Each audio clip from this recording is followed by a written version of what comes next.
வடையில் எத்தனையோ வடையை பார்த்துருப்பீங்க. இன்றைக்கி நம்ம ஒரு ஸ்பெஷல் வடையை பார்க்கலாம். அதுக்கு கொண்டக்கடலையை நல்லா கழுவிட்டு ஊற போட்டுக்கோங்க. இது சுண்டைக்காய். சுண்டைக்காய் இது மாதிரி தட்டி எடுத்து வச்சுக்கோங்க. அடுத்ததாக நம்ம ஊற வச்சு கொண்டக்கடலையை குக்கரில் போட்டு தேவையான அளவு உப்பு போட்டு குக்கரில் 2 விசில் வச்சுருங்க. பாருங்களேன், நல்லா சாஃப்டாக வெந்திருக்கு. இதை நான் ஒரு மிக்ஸி ஜாரில் போட்டு இந்த மாதிரி குறகுறான்னு அரைச்சி எடுத்துக்கலாம்.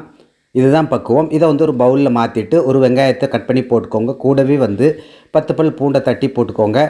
ஒரு பச்சை மிளகாய், கொஞ்சமாக கொத்தமல்லி தலையை கட் பண்ணி சேர்த்துக்கோங்க. அடுத்தது நம்ம தட்டி வச்ச சுண்டைக்காய் அதோடு சேர்த்துட்டு தேவையான அளவு உப்பு சேர்த்துட்டு இப்போ காரத்துக்கு மிளகாய்த்தூள், மல்லித்தூள், மஞ்சத்தூள், மிளகு ஜீரகத்தூளை சேர்த்துட்டு நல்லா கலந்துட்டு இந்த மாதிரி உருண்டை பிடிக்கிற அளவுக்கு பக்குவத்தில் தட்டி எடுத்துக்கோங்க. பாருங்கள், எல்லாத்தையும் தட்டி எடுத்தாச்சு.